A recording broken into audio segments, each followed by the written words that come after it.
Good afternoon, everyone. Jai Bhim, Jai Savitri. I'm Shrujana Shridhar. I'm an artist and illustrator.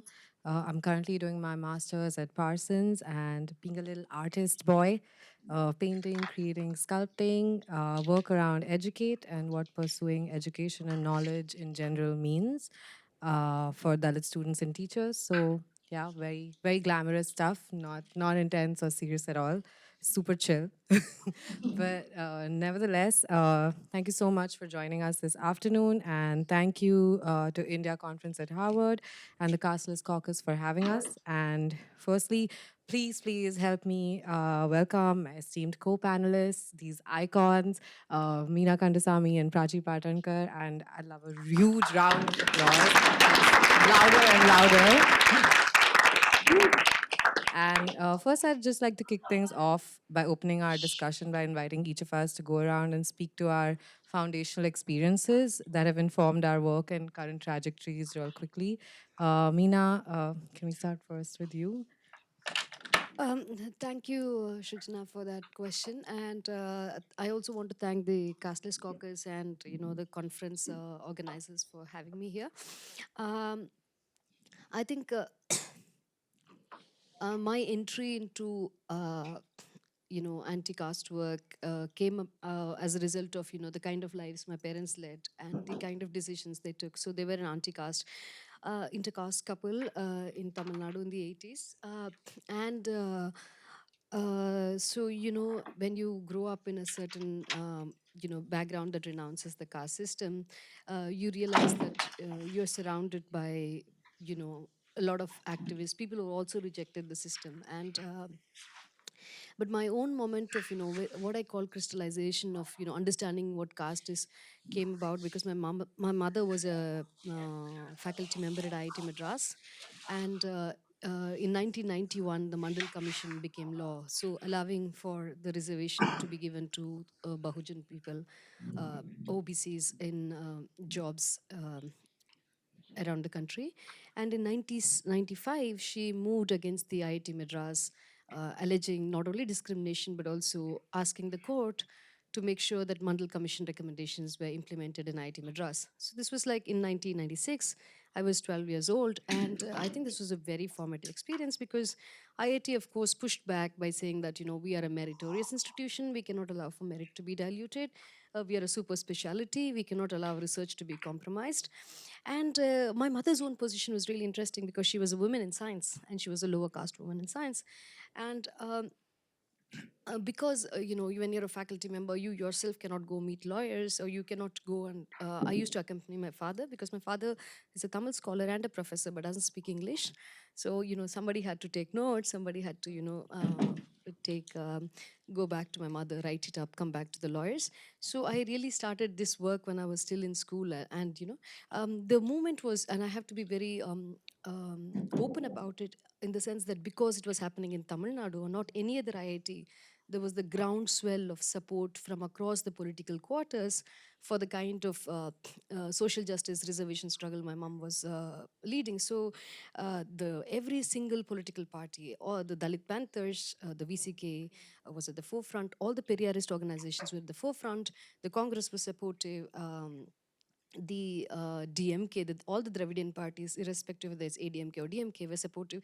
So you had this groundswell of political support and the IIT trying to push back against it. So I think this kind of radicalized me. But one thing that I decided as a young person was that, my parents were great, but I also saw academia destroy the two people I loved the most in my life. And I realized that I couldn't do that. And that the problem was not just asking for reservation in that tiny little elite sphere, which is very contentious, but to actually fight for the dismantling of caste in the broader system. So when I finished school, I joined or started working with the Vidudalai Chiruthaigal Katchi, and I started translating the work of Thirumavalavan into English.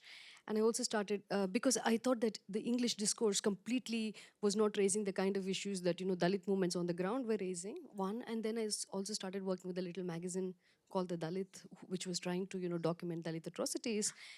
And for which is how I met Gail Ombet, because Gail came and her mom came and released Thiruma's first book. And was a very inspirational figure. I'll talk about that later, but which is, my early entry into this work, and it's been 20 years now. So I think I've said enough. Sorry. Is this on? Yeah. Yeah, no, I mean, we have so many across, for all of us, Shrujana and Meena, connections through our parents, actually, who were part of the kind of anti-caste imaginations and creating a different kind of future for India and the world. You know, our parents are part of a longer history of, you know, being part of that in Maharashtra in the 1960 generation. I heard about you as a young girl, and as you know, from my mom saying that this is something that the young person that I met that you should connect with, Meena, who's very inspiring. So I think it's really nice to and so special to be here today. So thank you for putting this together. I think everybody knows because, you know, Stuart Falshel mentioned, my parents are part of social movement, and my mom was a writer in anti-caste work. But actually, for me, also, my grandmother and my grandparents have been really one of the most influential people in my life because they were part of a generation of 1940s and 1930s who were part of something called the parallel government, which is well, in Maharashtra they call it the Prati Sarkar, which was trying to create a different kind of a militant movement that was opposing the British imperialism in a way that was not only saying that the British are here and once they go, then all will be good, because they knew that the struggles around caste, the struggles around patriarchy, struggles around other kinds of injustices that are not only about British imperialism, but they are beyond that. And even when the British left and when they leave, that we're going to have to struggle for those things because caste existed before the British. And like when many other people will tell you, caste existed for thousands of years before British got there. And so that's what they were part of. And they were doing militant organizing, they were doing intercaste marriages, they were doing all these different kinds of work during the 1930s and 40s. And they were part of that work. And so my grandmother was a big influence on me, and she continued to do that work through women's movements and through anti-caste movements and through workers' rights movements and through water rights movements and all these different things. And that is what kind of inspired me. You know, I grew up in a small town or village in Maharashtra, and we're talking about caste today, right? And you know, unlike what Gandhi tells you, villages are not those Ram Rajas that we were told by Gandhi, right? They're the place where you understand caste in the most stark way, right? Where places where you live are caste-based neighborhoods. You know, people who come from the communities still live outside of the border of a town, and they're still struggling for land rights and land access, and they're struggling for labor in a very different way, where the oppression is very real in terms of who's actually exploiting you and oppressing you in a very immediate sense. And so you cannot escape that when you live in a small town. And urban struggles are different. They still exist, but they're in a different way.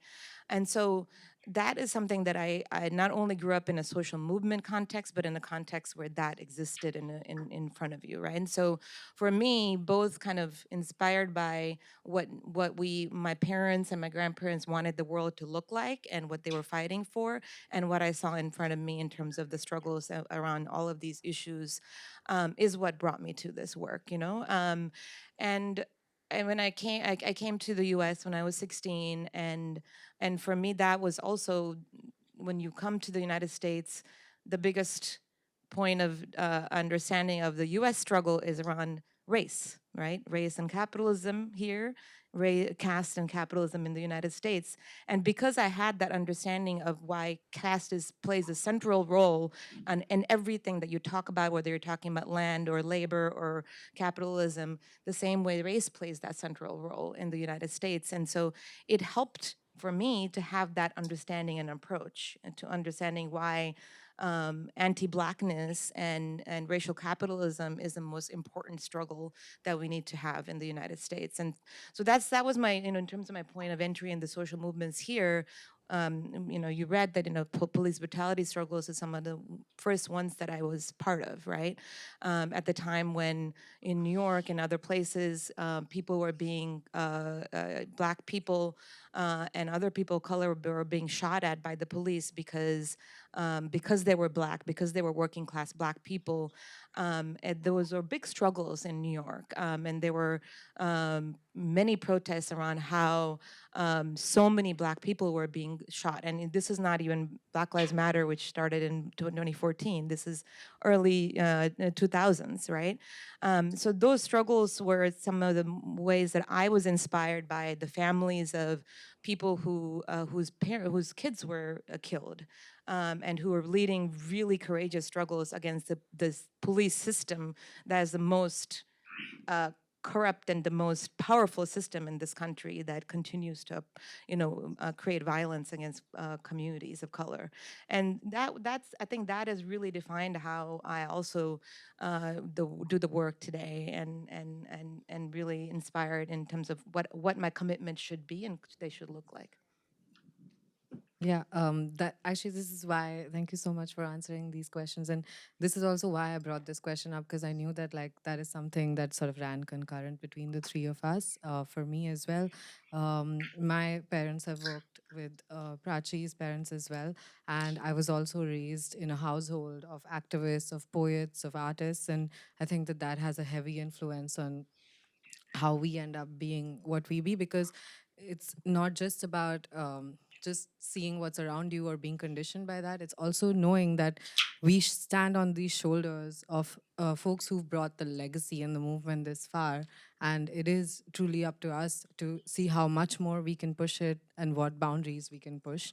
And yeah, and these are big shoes for all of us to sort of fill, but together and work together. So I'm super honored to be here with you guys. I think the next thing we will talk about is the caste activism in diaspora and in India. And Meena, I think I'd like to start with you. Your work resonates a lot with international audiences. And how do you see the understanding of caste evolving in these international audiences?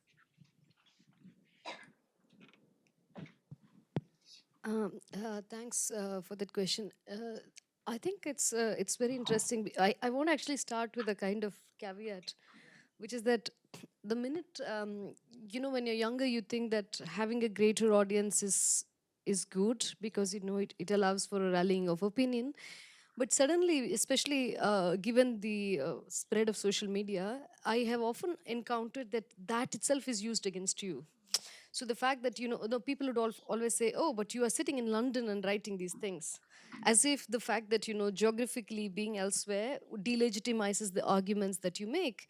And now I actually moved back to India 4 5 years ago, but I still get this but and also saying that, oh, but people like you like to blow up and exaggerate what is happening on the home ground, so that it's a kind of appealing to the Western savior complex or the white savior complex.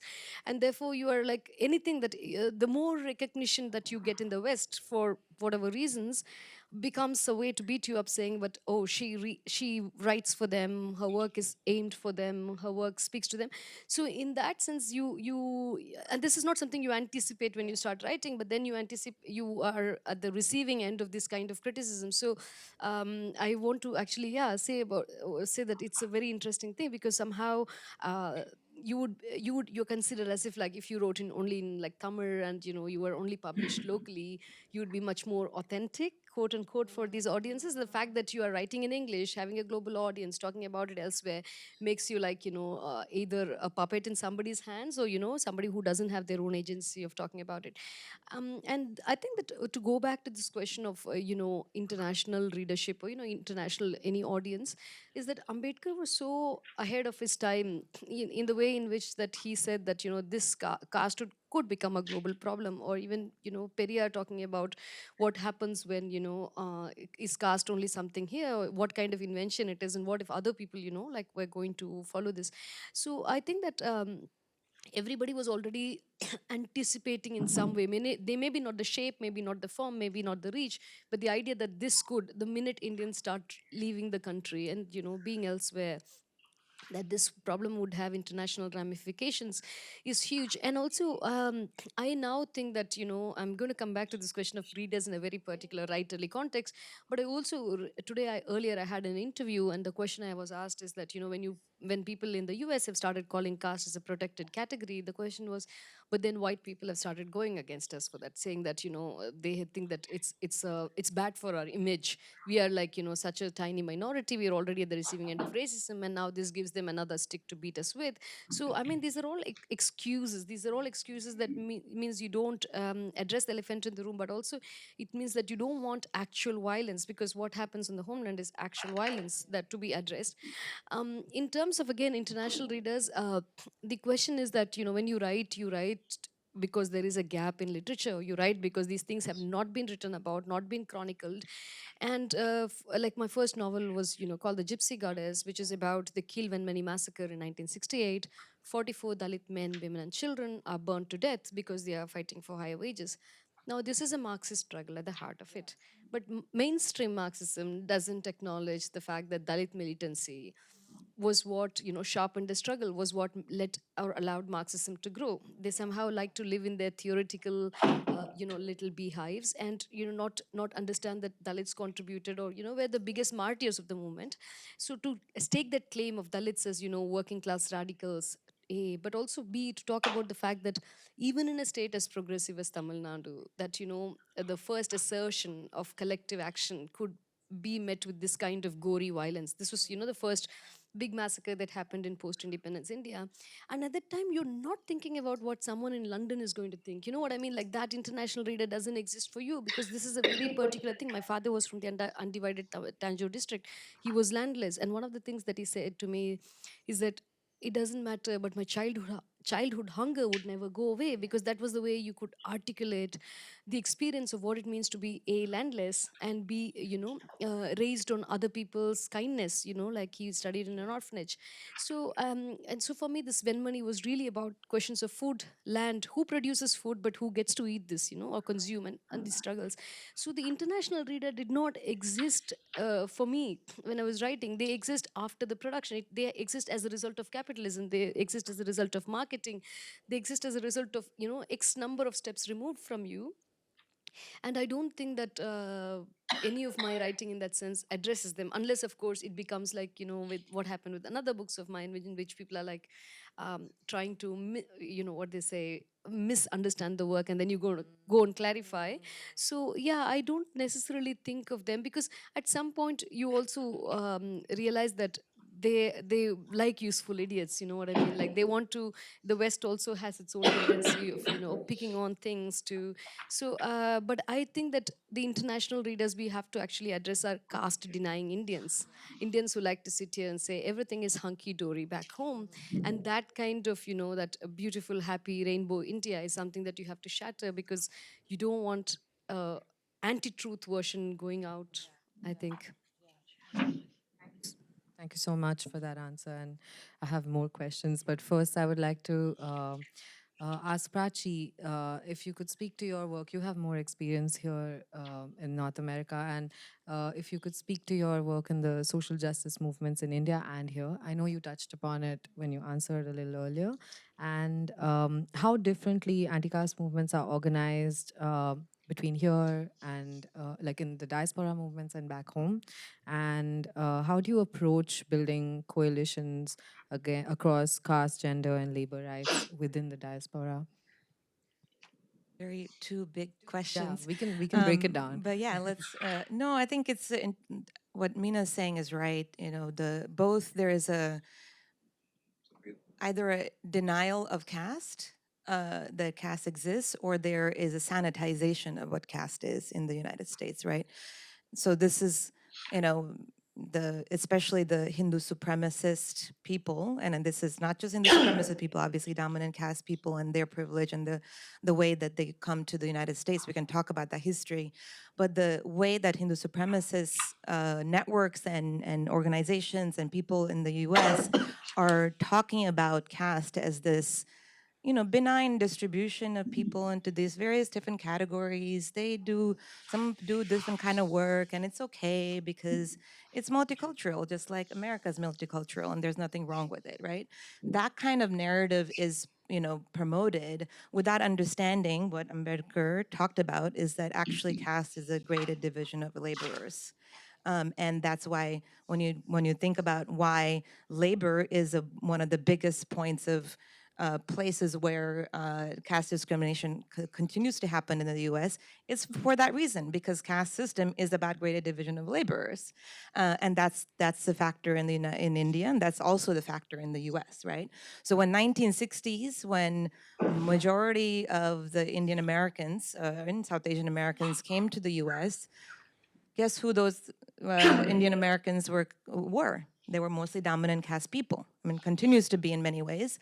But that's who came to the United States, and they came with their caste supremacist attitudes. They came with their caste, based way of being, and the culture that they practiced. That's what it was. And so, because thanks to Dr. Ambedkar's work and the reservation and other ways that people are able to find opportunities to come here now the people who have been in those institutions, like the tech industry, the Silicon Valley, they're like, oh, this is our ordained right to be in this particular job. What are you doing here in this job? This is not meant for you as a Dalit person or other oppressed caste person. This is not meant for you. You're supposed to do other jobs. And so then that's where caste discrimination is happening. They're saying it's not happening because of caste, but it is what is happening, right? Because the managers, the leaders of these Silicon Valley and other tech industries, not just Google CEO, but other industries too, are upper caste people from India. And so that's where the discrimination lawsuits like the Cisco or what's happening in California, why anti-caste movements are fighting for that, it is for that reason. And that is the same reason why Temple is built in New Jersey, and they're bringing people to work in that temple, a Baptist temple. They're bringing people as volunteers to work in a temple to create this big temple in New Jersey. And they're saying they're volunteers, but they're paying them $1 a day and keeping them there, right? And for without their passports, etc., for months and months, right? And so that is about labor, and that is about caste. Those are not disconnected issues. And so this is the way that this is playing out all over the country. And so we have won some things in places like Seattle. We lost in some ways in places like California.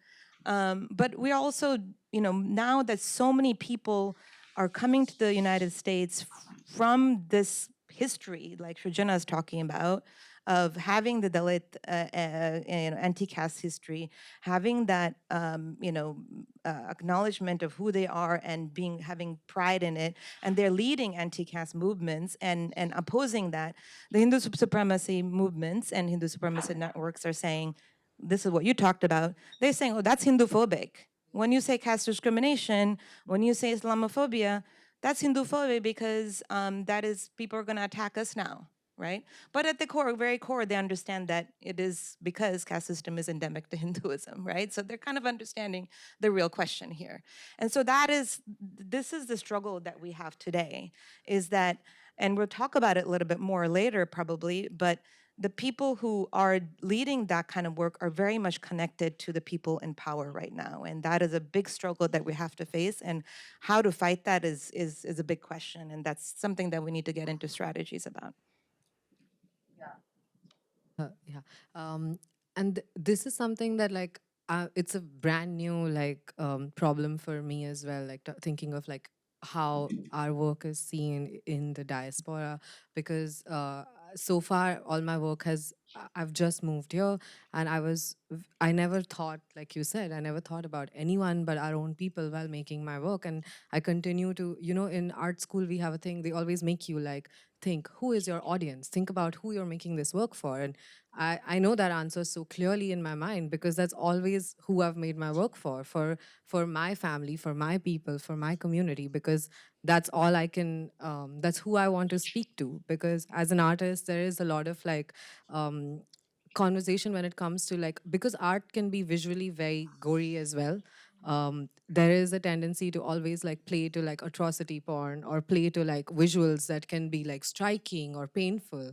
And I have always steered away from that because I'm trying to create like contribute to culture in a way that creates culture that is for us, something for us to sort of be using to fuel ourselves while a lot of us are working on ground or a lot of us are trying to organize. There has to be something that fuels our hearts and fuels our minds and stomachs, and I feel like that is the role of an artist within a movement. And so I have always try to build work that speaks to us primarily. But now there's a new question of how do you see your work internationally in the context of an international context, because people don't know what caste is. Um, and anyway, so it then like movements like the kind of organizing that is happening over here in over here in America as well as in other countries where we're talking about caste in a diasporic sense is also like something that I'm trying to understand to further build my work and how it all feeds into each other, right? Um, and moving, I think we're also like, I'm getting like a little time card from there. So I'm so gonna move ahead because we have lots to discuss. I- and I wanted to ask you, Meena, in your work in The Gypsy Goddess and in When I Hit You, you address caste, of course, and how you approach these caste experiences in your writing, and what challenges have you faced in bringing these stories to a global audience. And I think that this, more than the global audience, I think in general, as an artist, as a writer, for you, like I said, like you don't want to represent everything in grief and everything in violence. And how do you sort of like navigate that? You're also a poet, so, and I feel like poetry can help you speak nearby things, and so yeah. Yeah. I have two, three answers for that, but I'll try to be very brief. No, going back to this issue of the diaspora, going back to this idea of the global audience. Is that one of the reasons that it's not like even individual, like let's say American people, but the problem is that all of us have been screwed over by US imperialism. And I want to really step one step back of, like, a caste, for instance, can be a very divisive issue, but I want to just take one small step backward.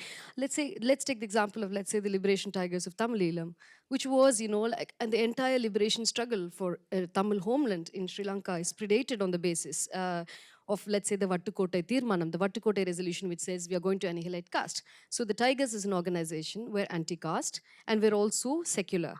But what happens with, the US definition in a post 9/11 world order of calling them terrorist, and what happens with what US imperialism aids in what ends up being the Tamil genocide in 2009, means that what happens in America basically can mean 1 million Tamil people can disappear from the face of the earth in the name of, quote unquote terrorism. So it depends, very important, and it becomes even more urgent to actually talk to these people to say that, your ideas of terror, your foreign policy, or, your Israel's kefir jets end up actually genociding people who speak my language. And I think that is where this audience, it's not a question of sales, it's not a question of being published in the US or being marketed in the US or getting reviewed in the New York Times, but the fact is that your foreign policy means blood on our people's blood.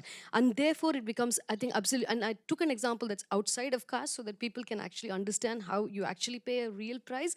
And this, I think, is any issue. US foreign policy costs people's lives. It costs people's lives in Palestine, in Gaza.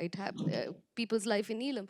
So this is a monster that you combat on an everyday basis, especially if you are leftist. And it's the same with labor struggles, right? Like, why is, for instance, unionizing banned in every single, like Tamil Nadu, Karnataka? You all talk about all the industries, but you're not allowed to form unions. So what is it that, why are we all complicit in the system? How does US imperialism dictate this? And I think that's a huge question, much more than the question of audience, one. And two is, I think, this issue of grief, this issue of poverty porn, or what they call porno miseria. is again used to shut up writers. And this again comes in a way from, the American university complex, right? So one of the thing is, and I always used to rebel against this idea of trigger warnings and content warnings, which, it gets discovered here, gets imported back, home in like, 5 milliseconds, because we are all living on social media. And the thing is that when I visited atrocity, places of atrocity, sites of atrocity, let's say in 2002, there's Sankaran Koval, there's, late 90s is about Melevalavu. It's a massacre after massacre in Tamil Nadu, right? Like, and then Ranveer Sena doing or whatever they're doing in Bihar. And you visit these sites of atrocity. 2012, Dharmapuri, 400 homes of Dalit people are burnt because of one intercaste marriage.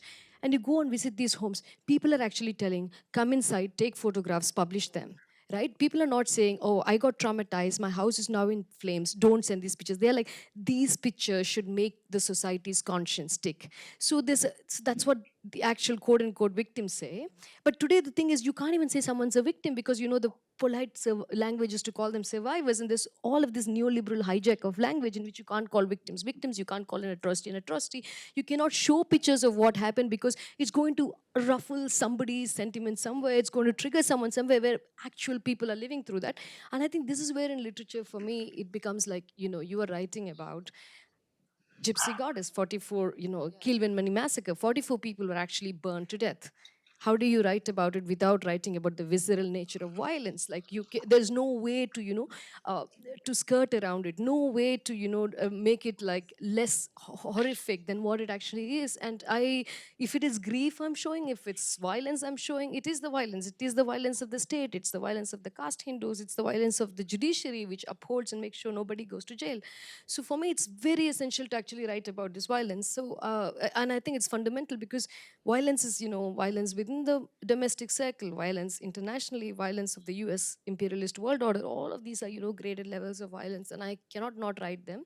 So that's to answer that aspect of the question. Finally, I also want to say there is something about violence that, I try to also steer away from. Like, and that, for instance, when I was writing When I Hit You, I realized at some point, when I decided to write, that depicting violence should not allow, especially intimate partner violence or domestic violence, should not allow men to get off on it.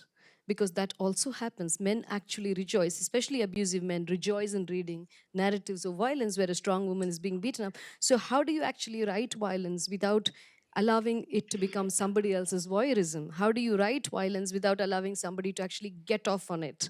And that, I think, I think art is where you'll have to use every resource at your disposal as an artist to make sure that at the end of the day, everything you say stands for liberation, doesn't allow, doesn't allow the oppressor to actually get a high, and that it shows resistance in all its forms, and celebrates that kind of pushback, resistance, and counter violence. So that's my answer. Sure. Yeah, exactly. I also understand that because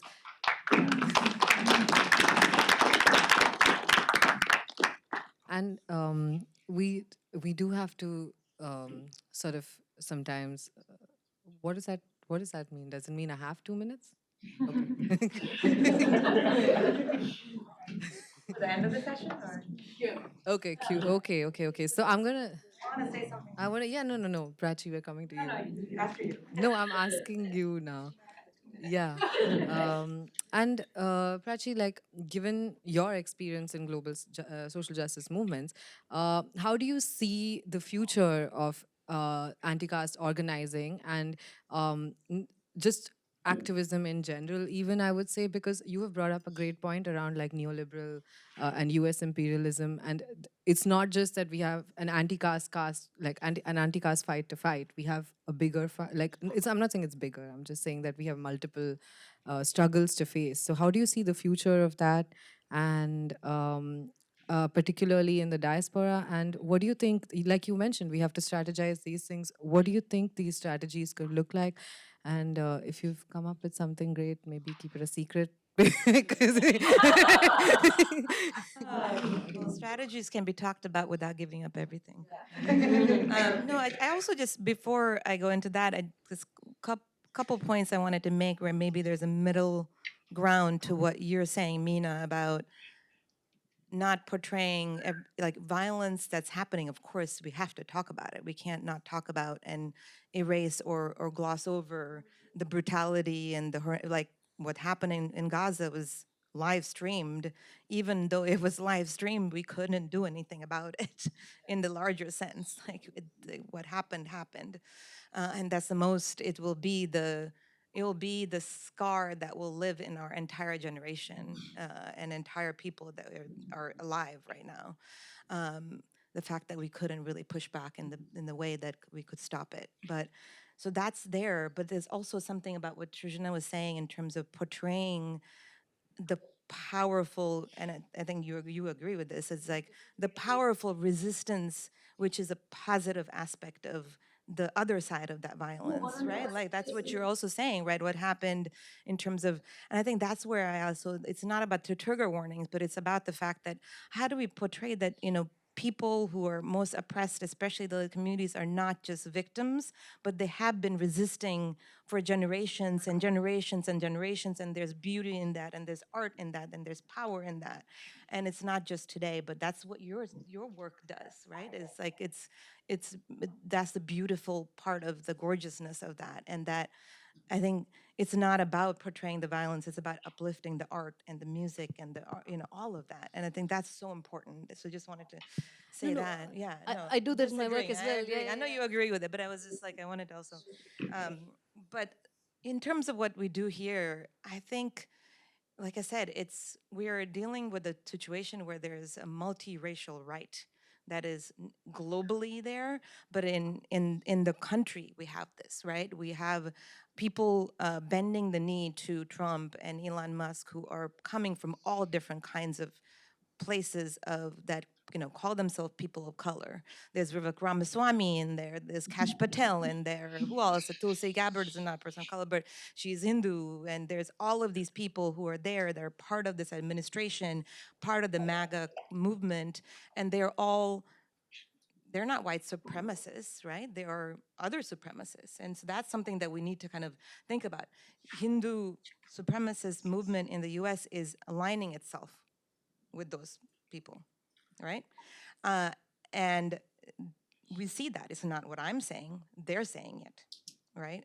They're reclaiming the fact that Vivek Ramaswamy is being, caught up in this. They're reclaiming the fact that Kash Patel is being nominated. Kash Patel is being nominated. On the other hand, he's being garlanded by organizations that claim to be they're the Hindu right organizations, along with Marjorie Taylor Greene, right? That alliance is happening, and so how do we oppose that is a question for all of us, people who want to see a different kind of a world.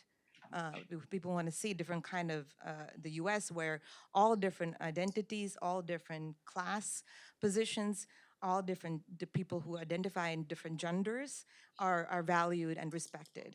And that cuts across all these different places. Like Hindu supremacist organizations in this country are aligning themselves with white supremacy in all different kinds of ways, right? They're trying to do the same, have the same ideas about abortion rights. They're having the same ideas about affirmative action, which are carried over from what's happening in India too. They're trying to talk about critical caste theory, right? The way the critical race theory is talked about here, and they're trying to bring in those kind of ideas into universities and other spaces too. So when we're saying the weaponization of anti-Semitism is happening in some places, they're trying to make Hinduphobia in the same way and created an inventive category of Hinduphobia. Doesn't mean that there is not attacks against people who are Hindu, right? There are people who are Indian descent in other places. Obviously, we're living in a very white nationalist country in many ways. But it's an invented category to weaponize against people whenever they say caste discrimination exists, whenever they say there's Islamophobia. So this is something that there's an opportunity here for us to push back on. And the only way we can do that, and so the last thing I'll say is that most of the Indian Americans living in this country are not Hindu supremacists. Most of the people who are here are not even Hindu. Some of them are Hindu, some of them are Muslim, some of them are Sikh, some of them don't identify in any other way. Some of them are Buddhists, some of them are Christians, and all those people are what we should call it, and a group that I'm part of, new diasporic majority that believes in a different kind of idea of what India is, what South Asia is, what Indian Americans should look like, and that's the strategy here, is to unite a multi-faith and multi-caste coalition of people, and that works together, well, a multiracial coalition of people who are trying to fight for the same things here. And that's the way we can, that's the only way really we can win. Otherwise we cannot.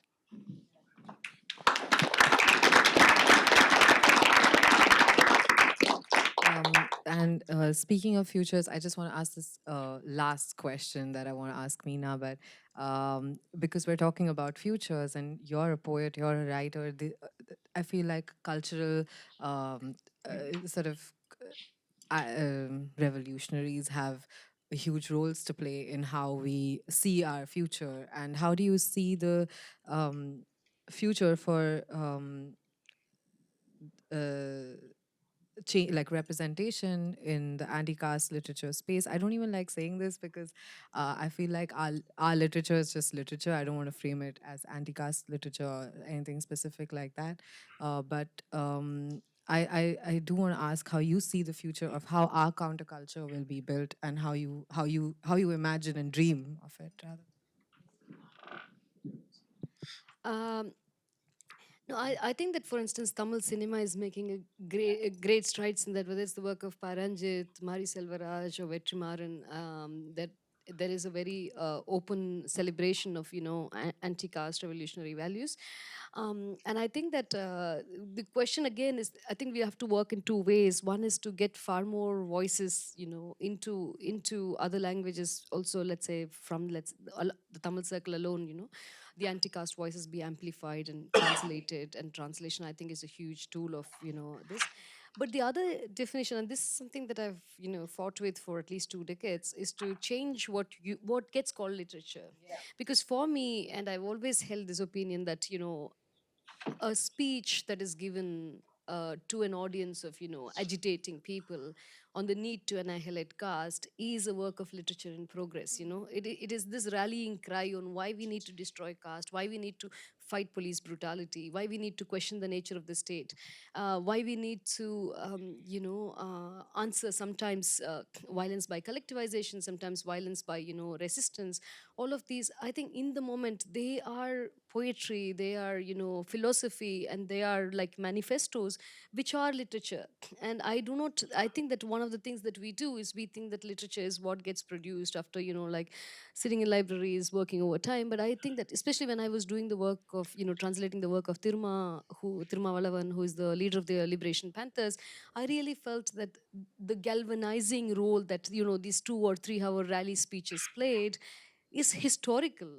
It is, a speech as intervention, it is a speech as, radicalization, it's speech as, and I think for me, that is also literature. So on the one hand, we get more space into literature, but on the other hand, we also change the idea of what literature looks like, what art looks like. And I think I've answered what I could. Thank you. Thank you so much. That was an amazing answer. That also reminds me of like the legacies of the Dalit Panthers, who also like were holding literally like literary and poetry meetings in like cemetery grounds and all kinds of public spaces, and sort of trying to democratize poetry. And also the work of Urmila Pawar and Hira Bansode, who would go around organizing women and making them sort of go to different people's households and be like, you have a story to tell and you need to tell that story. And they created this forum and this platform in the 70s that was 80s 70s that was parallel to the Dalit Panthers, because there is patriarchy, and these women I think did like visionary work by literally going to women's homes and saying, you need to tell your story, you need to write a poem now, and we will put it up, and we will have a literary meeting around it. So yeah, I mean, and it's a great legacy to follow through. And I think now we will we will open questions to the audience. Okay, we already see some hands up. I think I saw your hand first. Yeah. Let's, Okay, you we're running can. low on time, so maybe let's do two questions. Okay, we're doing two questions. Yeah, we can do Oh two damn. questions. And to Do I just have save on power? time, could you please project your voice instead of us passing off the mics? Yeah, okay. So you in the white because I saw you. Thank you.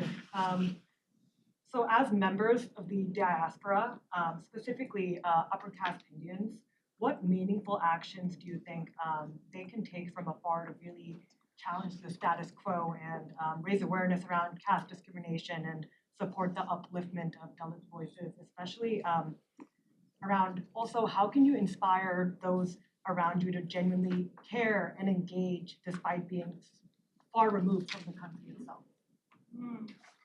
I just, I think Prachi should take that. Yeah. Yeah, it's a really, and thank you for that. Thank you for asking that question. And I do think that everybody has a role to play.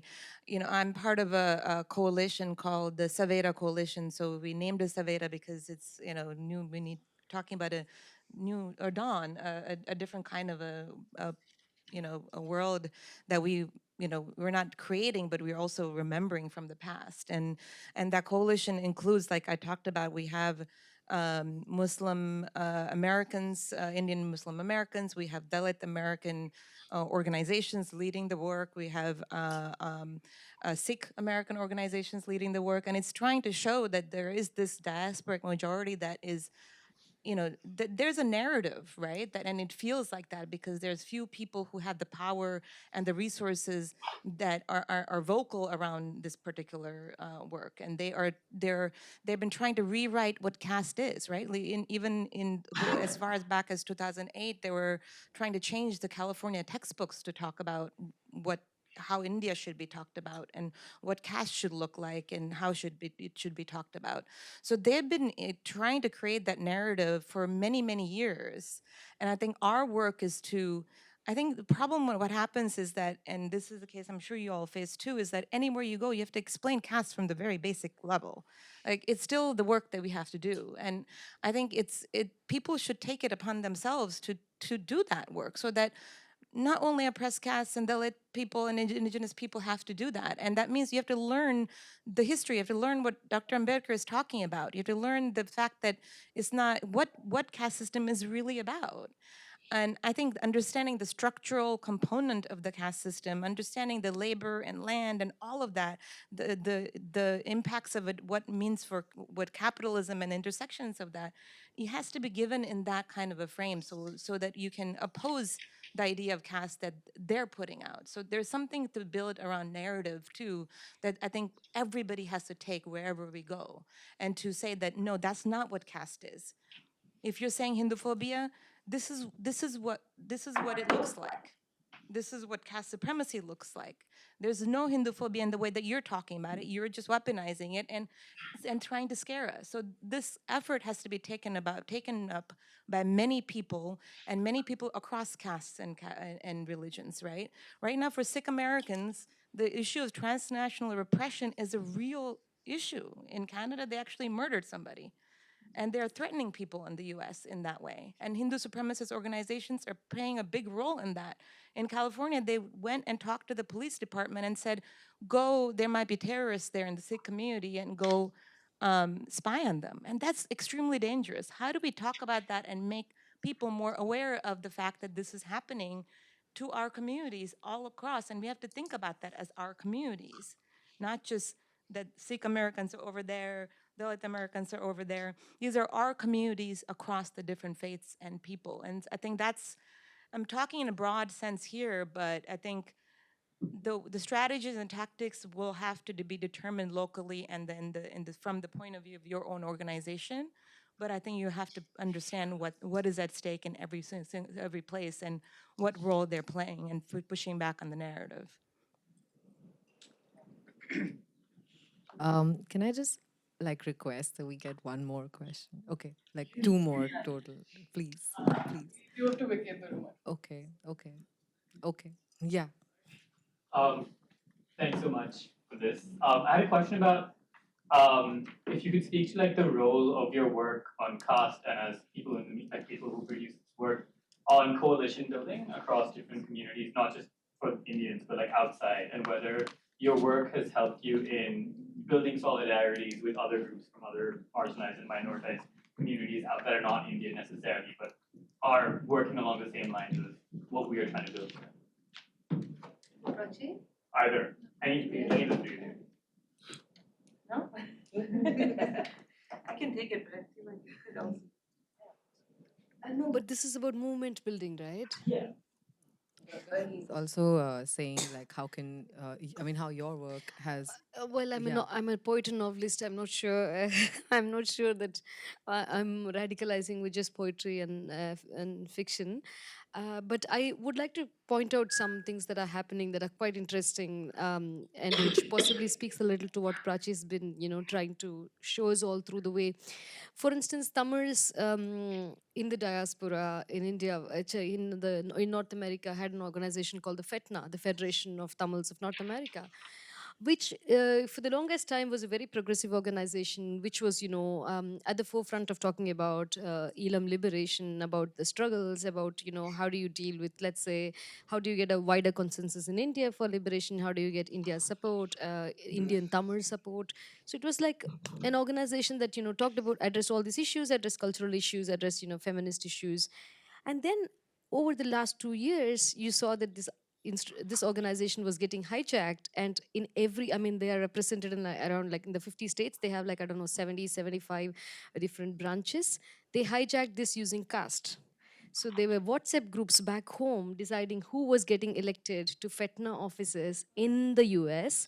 And the reason for using caste was basically to push Hindu supremacists to get elected. So this was an absolute institutional capture of what was a very progressive Tamil organization, which had, widespread support.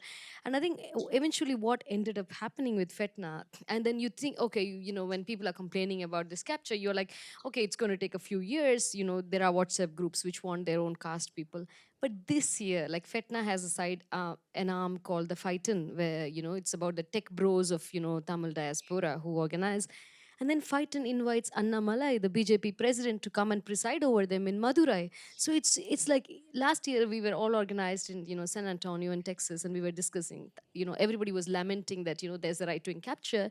And now, in January, Annamalai addresses. So this organization that's got built over 20, 25 years by Tamil people in North America gets overnight captured.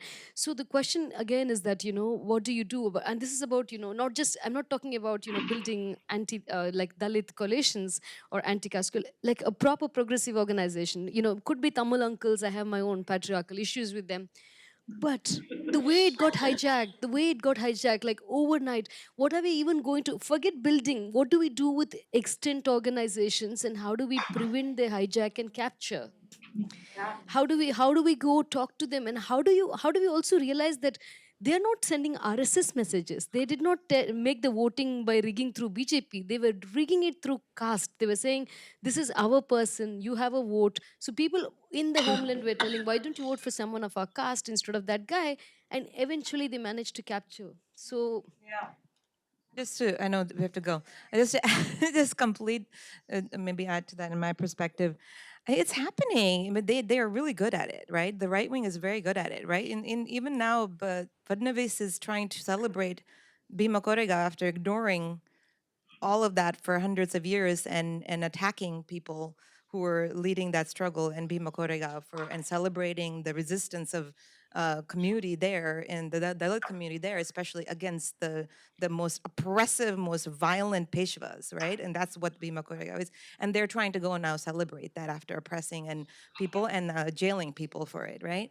And so we have to assume that appropriation is going to happen. Appropriation has happened across our culture and it continues to happen. And the fact is that even though they've tried to appropriate our culture and communities for thousands of years, we've still persevered and we've still come through it. So that's the other part of it, that they have not been able to completely capture that. So that's another thing we have to remember.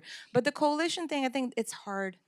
It's a hard and long-term work that we have to do, and we have to do it also across racial justice movements, right? You know, even in the case of, this is the last thing I'll say is that in the case of the California textbook, California case on caste discrimination, the Standing Up for Racial Justice chapter in San Diego stood with the Hindu supremacist organization because they didn't know and they weren't aware of what the issue was. They just thought they were standing with another person, a people of color organization, right? And so that means we failed somewhere as a movement, that we didn't do enough work across racial justice organizations with Surge, with a movement for Black Lives, with other organizations that are working on economic justice issues and labor justice issues. We have to do that work across, and we have to stand in solidarity with their struggles too along the way. That's the only way that we can do this work. It's not a transactional thing, but it's something that is needed. So. I think with that, we will have to close out now. Thank you so much. I want to extend a heartful thank to our esteemed panelists, Meena Kandasamy, Prachi Patankar, Shrujana Shridhar. Your contributions today have not only enriched our understanding, but also have a vital conversation on the caste activism. For those who are interested in continuing the conversation, we will be having a small group meet and greet at Wexner 434 from 4 p.m. to 4:45 p.m. And just one last part that, as a part of the Indian diaspora and the Dalit diaspora, like, when Meena, when you shared that, geographically being elsewhere delegitimizes, that does not delegitimizes the reality. So I totally agree. And Prachi, like when you mentioned that denial of the caste or sanitization of caste in Hindu, like, supremacy build the narrative, and it completely banishes the existence of the reality. So I totally agree. Thank you for enlightening us with all these points today. Thank you so much, everyone who was present here. Thank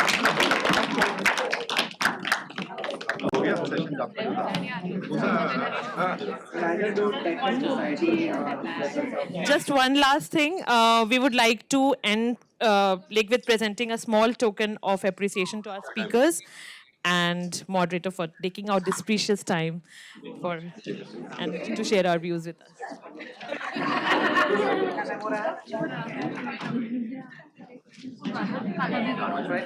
During the pandemic, I